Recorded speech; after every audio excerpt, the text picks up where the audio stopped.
Today, let's talk about the 10 essential skills that successful entrepreneurs possess. I've been fortunate in, holy smokes, I'm kind of dating myself here. I've been fortunate that literally in the last 34 years of my entrepreneurship career, I've been able to surround myself with a lot of successful ones. And I'm not just talking about people that have built, $5 or $10 million companies. I've done that myself plenty of times. I get Reg Booth as an example. He was the second or third Pizza Hut franchisee, probably worth $500 million, 500 million, $600 million.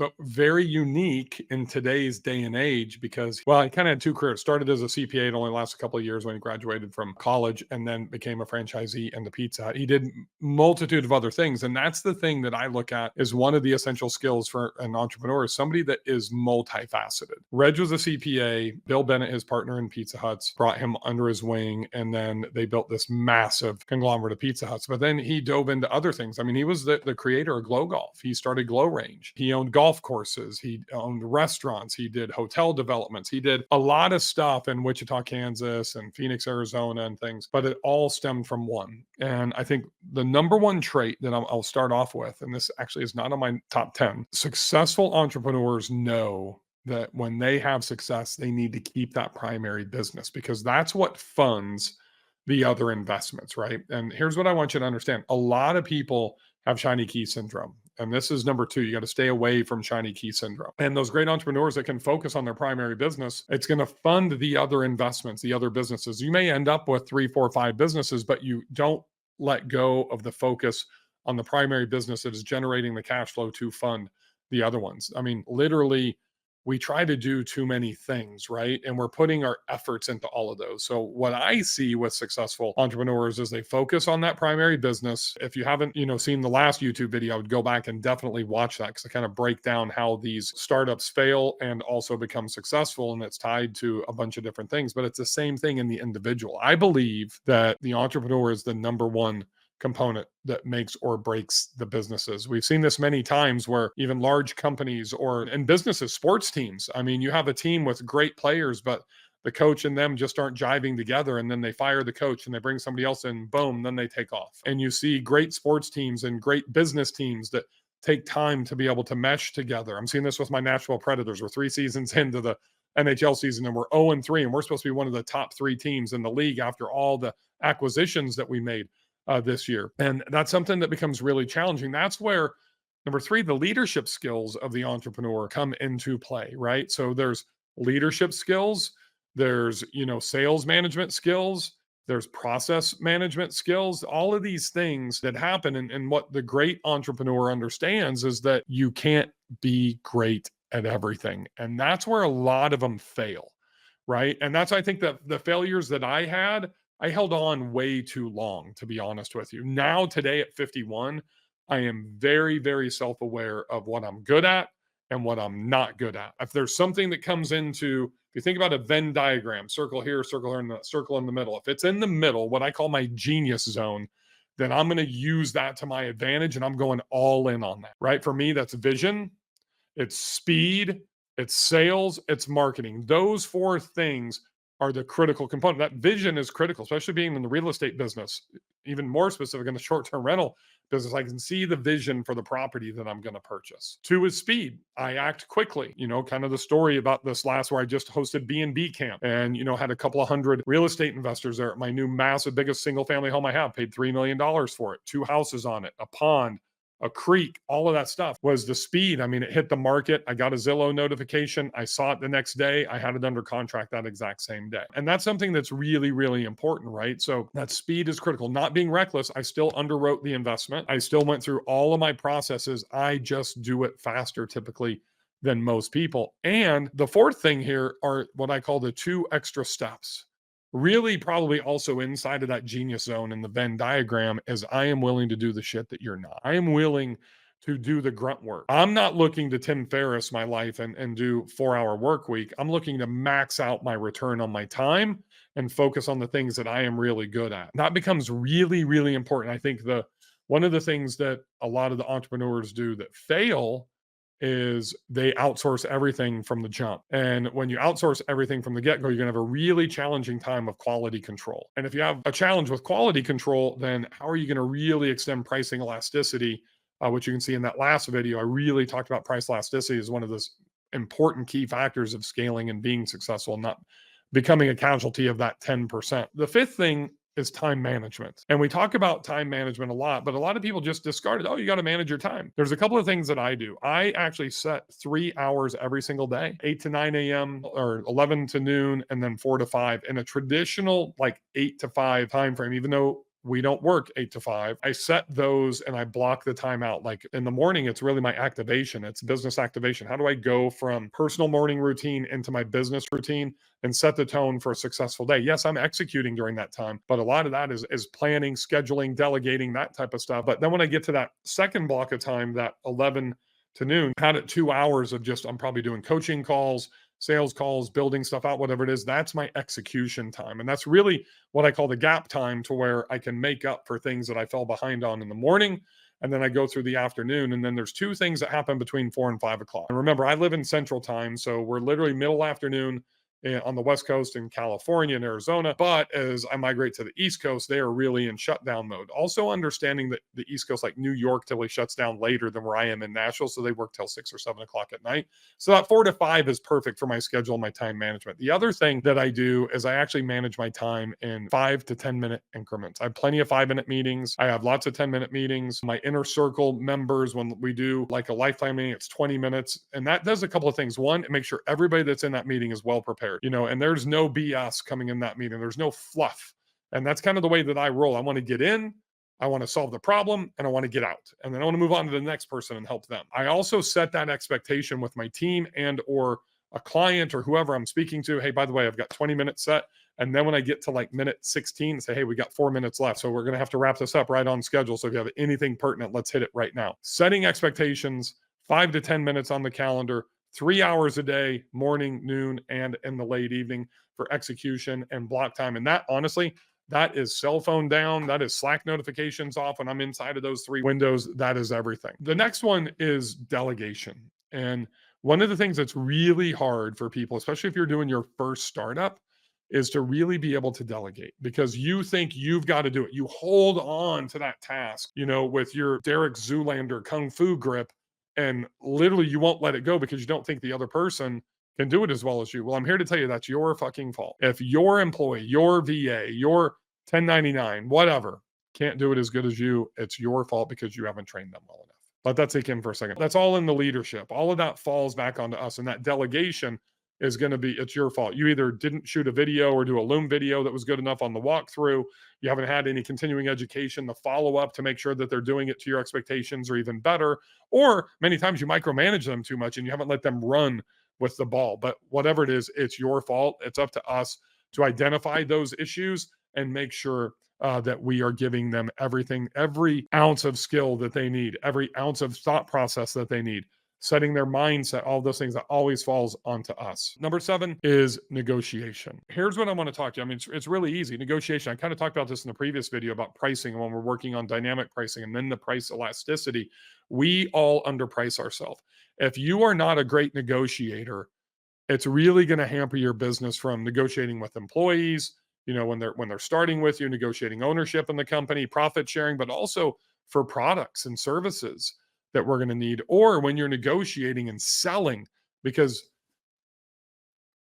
don't want to let the cat out of the bag, but you have to be the number one salesperson. Steve Jobs was the best sales guy at that company. There is no question. People think about Apple. Well, Steve wasn't in the Apple store selling. No, but he was the visionary that's creating the product, creating the branding, right? Surrounding himself with his team. That is all sales, right? And that ties into negotiation. What did we have to negotiate when there were hundreds of people lined up for iPhone 1 in 2010? No, he just did such a great job of branding and positioning and building this beautiful product that would completely just blow BlackBerry and Trio out of the water. That was part of his negotiation. Because a lot of us just think negotiating is like haggling over money. It's not. The negotiation is what we're doing with our marketplace. Let that sink in. You've probably never heard anybody say this. The negotiation is what we're doing with the marketplace. Are we giving them this great product? Are we giving them more value within that's going to help them personally or professionally? And how are we positioning that for them? That's all a negotiation on whether they're going to buy your product or not. And a lot of people don't understand this. Number 8 is a term that I really don't like. It's networking. I refer to it as strategic relationship building. We've all been to these networking events where we see the same guy there every week, every month at the meetings. And man, he's just, pounding out just like, $100 bills, Kardashian style with his business card. And then he's the guy that gets back to the office and dumps 100 business cards, on the table. Yes, I won. I got more business cards than anybody else. Well, you did fucking nothing because you did not make a connection with anybody. Exchanging business cards is not networking. Going to a networking event and not walking out of there with a new friend is not networking. That's where people get it wrong. They think about volume. I was taught at a pretty young age that it's about value and it's about the connection that you make with somebody. So every time that I would go to a meeting, whether it's MPI or it's a 10X conference or whatever it is, I am circling in red 5 people that I want to meet and actually start a relationship with. I don't need 100 business cards. What I need is 5 contacts, 5 selfies. And the only way I'm getting a selfie with somebody if I have 0 relationship with them beforehand is to actually strike a relationship with them. And how do you do that? You introduce yourself. You ask them, what do you do? What's your favorite hobby? What do you love most about the city that you live in? Any big vacations planned? And then you shut up and listen. And you might think that I'm the guy because I talk so much and you see me in this kind of light, that no, that's the strategy, right? So because people do want to talk about themselves. So if you can take a step back and literally sit there and listen, they're going to tell you what you want to know. Most importantly, they're going to feel good that you sat there and you listened. And then when they're done, they're going to say, hey, tell me about yourself. And then you'll get that opportunity. Here's the key. Make it short, make it succinct, and say, hey, you know what? Let me finish this conversation next Tuesday at lunch. So now you're setting the tone and taking that relationship to the next level. And most importantly, you're locking that next meeting down there. That's a whole nother sales thing, folks, because most people will say, hey, yeah, I'll follow up with you tomorrow and we'll set another time. Well, then it's too easy. Set it now, put it in the calendar and move on. But you can only do that if you're doing strategic relationship building and not networking. I think we're on number 8, maybe 9.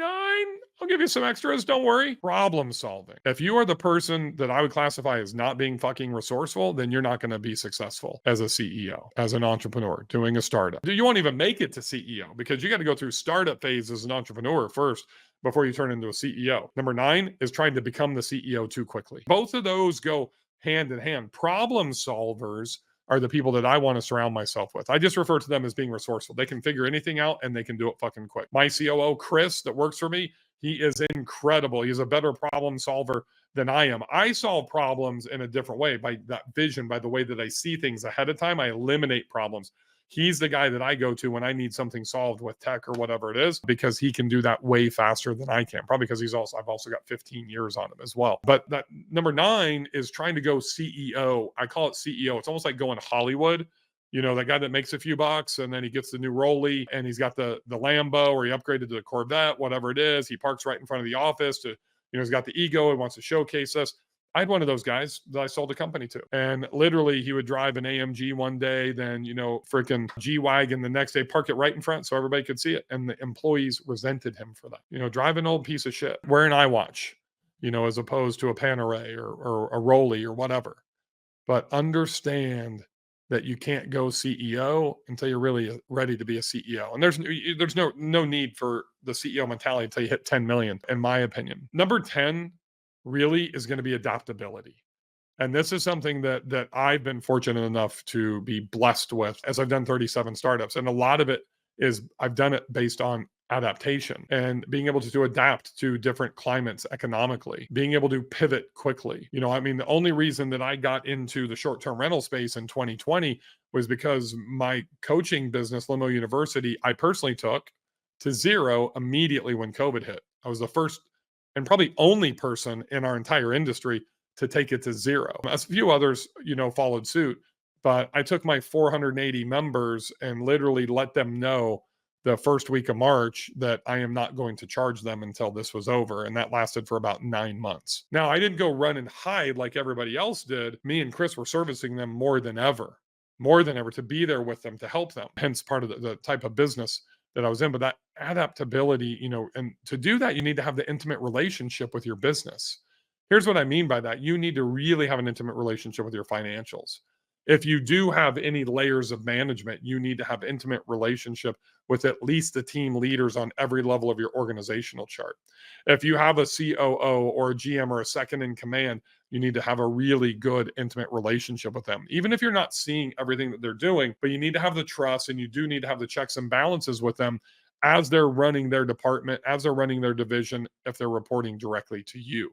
If you don't have that, then you're not going to be able to adapt and to pivot quickly when it becomes necessary. That is something that I see in every successful CEO, every successful entrepreneur that I've ever come across. And honestly, everybody's good at all 10 of them. If you've had the success like I've had, I'm approaching $1 billion in sales, probably gonna hit that in the next week or two. And I've done 22 exits out of 19 startups, still own 7 of those businesses. So if you think about that, 37 startups, I still own 7 businesses. So that takes me down to 30. I've had 21 or 22, I think 22 exits. I've had 7 failures. 7 failures out of 37 startups based on 90% failure rates, pretty damn good. And some of those were successful. I just unwound them, and really just didn't have an interest. I needed to take brain power and move it someplace else. And folks, that's where delegation, time management, adaptability become really important, especially for you as the entrepreneur, to know when to pull the plug. And just think about it, doesn't matter about the money, but it's how much time you're putting into that, how much brain power you're putting into that venture that's not maximizing your cash flow. So that's one of the things that I focus on as a successful entrepreneur is how do I maximize my income? How do I maximize my cash flow with the least amount of time? That's why when you see like in the short-term rental space, oh, hey, look, I got 200 doors. I got 300 doors.